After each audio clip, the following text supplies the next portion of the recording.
1 Roi, chapitre 2.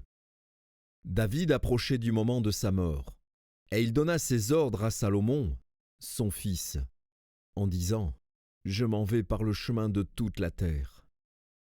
Fortifie-toi et sois un homme. Observe les commandements de l'Éternel, ton Dieu, en marchant dans ses voies et en gardant ses lois, ses ordonnances, ses jugements et ses préceptes, selon ce qui est écrit dans la loi de Moïse, afin que tu réussisses dans tout ce que tu feras et partout où tu te tourneras, et afin que l'Éternel accomplisse cette parole qu'il a prononcée sur moi. Si tes fils prennent garde à leur voie, en marchant avec fidélité devant moi, de tout leur cœur et de toute leur âme, tu ne manqueras jamais d'un successeur sur le trône d'Israël. Tu sais ce que m'a fait Joab, fils de Tserouja, ce qu'il a fait à 2 chefs de l'armée d'Israël, à Abner, fils de Ner, et à Amasa, fils de Jéter. Il les a tués.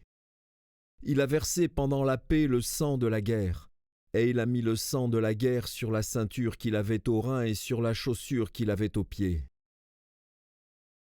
Tu agiras selon ta sagesse, et tu ne laisseras pas ses cheveux blancs descendre en paix dans le séjour des morts.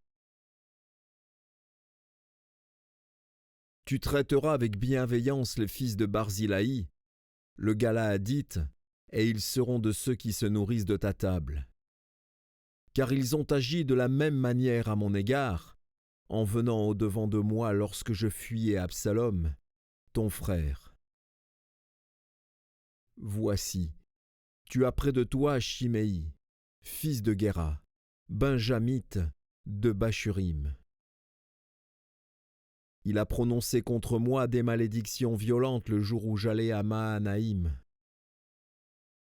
Mais il descendit à ma rencontre vers le Jourdain, et je lui jurai par l'Éternel, en disant : Je ne te ferai point mourir par l'épée. Maintenant, tu ne le laisseras pas impuni, car tu es un homme sage, et tu sais comment tu dois le traiter.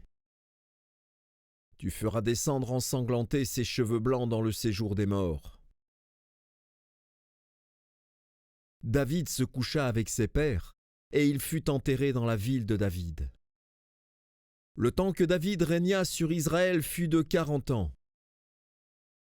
À Hébron il régna 7 ans, et à Jérusalem il régna 33 ans. Salomon s'assit sur le trône de David, son père, et son règne fut très affermi. Adonija, fils de Haggith, alla vers Bath-Shéba, mère de Salomon. Elle lui dit : Viens-tu dans des intentions paisibles ? Il répondit : Oui. Et il ajouta : J'ai un mot à te dire. Elle dit : Parle. Et il dit : Tu sais que la royauté m'appartenait et que tout Israël portait ses regards sur moi pour me faire régner. Mais la royauté a tourné et elle est échue à mon frère, parce que l'Éternel la lui a donnée. Maintenant, je te demande une chose, ne me la refuse pas. Elle lui répondit : Parle. Et il lui dit : Dis, je te prie, au roi Salomon,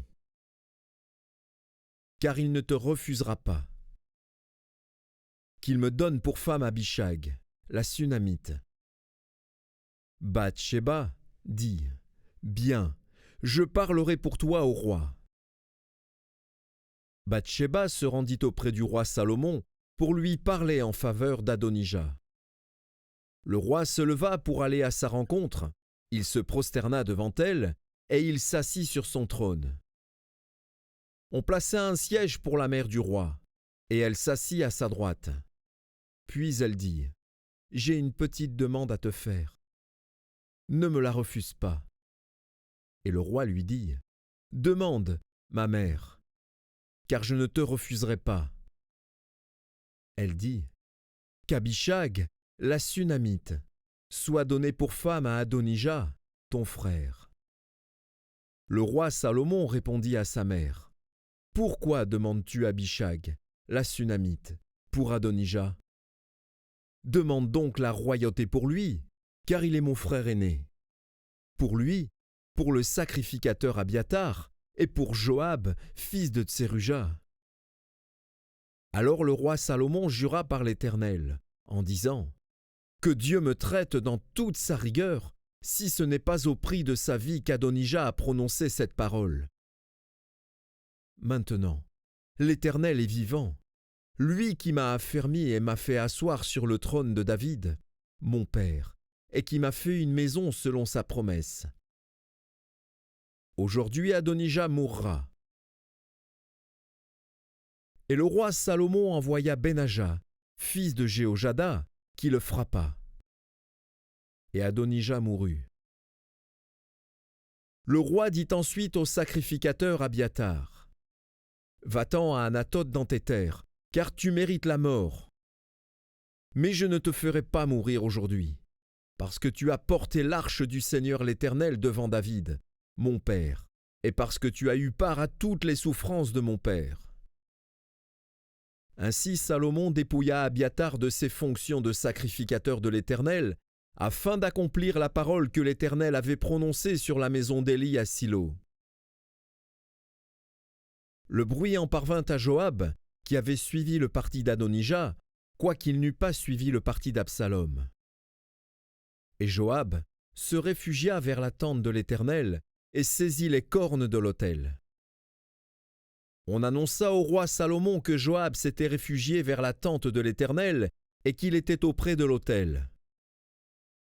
Et Salomon envoya Benaja, fils de Jéhojada, en lui disant : « Va, frappe-le. » Benaja arriva à la tente de l'Éternel et dit à Joab : « Sors, c'est le roi qui l'ordonne. » Mais il répondit : « Non, je veux mourir ici. » Benaja rapporta la chose au roi, en disant : « C'est ainsi qu'a parlé Joab, et c'est ainsi qu'il m'a répondu. » Le roi dit à Benaja : « Fais comme il a dit, frappe-le, et enterre-le. Tu ôteras ainsi de dessus moi et de dessus la maison de mon père le sang que Joab a répandu sans cause. L'Éternel fera retomber son sang sur sa tête, parce qu'il a frappé 2 hommes plus justes et meilleurs que lui et les a tués par l'épée, sans que mon père David le sût. Abner, fils de Ner, chef de l'armée d'Israël, et Amasa, fils de Jéter, chef de l'armée de Juda. Leur sang retombera sur la tête de Joab et sur la tête de ses descendants à perpétuité. Mais il y aura paix à toujours, de par l'Éternel, pour David, pour sa postérité, pour sa maison et pour son trône. » Benaja, fils de Jéhojada, monta, frappa Joab et le fit mourir. Il fut enterré dans sa maison, au désert. Le roi mit à la tête de l'armée Benaja, fils de Jéhojada, en remplacement de Joab, et il mit le sacrificateur Tsadok à la place d'Abiatar. Le roi fit appeler Shimei et lui dit : « Bâtis-toi une maison à Jérusalem. Tu y demeureras, et tu n'en sortiras point pour aller de côté ou d'autre. Sache bien que tu mourras le jour où tu sortiras et tu passeras le torrent de Cédron. Ton sang sera sur ta tête. » Shimei répondit au roi : « C'est bien, ton serviteur fera ce que dit mon seigneur le roi. » Et Shimei demeura longtemps à Jérusalem. Au bout de 3 ans, il arriva que 2 serviteurs de Shimei s'enfuirent chez Akish, fils de Maaka, roi de Gath.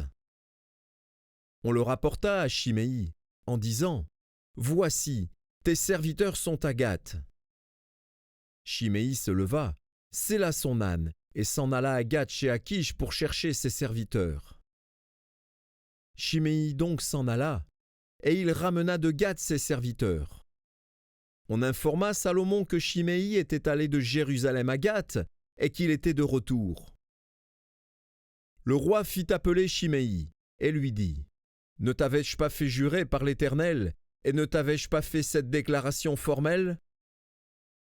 Sache bien que tu mourras le jour où tu sortiras pour aller de côté ou d'autre. Et ne m'as-tu pas répondu : C'est bien. J'ai entendu. Pourquoi donc n'as-tu pas observé le serment de l'Éternel et l'ordre que je t'avais donné? Et le roi dit à Shimei, Tu sais au-dedans de ton cœur tout le mal que tu as fait à David, mon père. L'Éternel fait retomber ta méchanceté sur ta tête. Mais le roi Salomon sera béni, et le trône de David sera pour toujours affermi devant l'Éternel. Et le roi donna ses ordres à Benaja, fils de Jéhojada, qui sortit et frappa Shimei. Et Shimei mourut. La royauté fut ainsi affermie entre les mains de Salomon.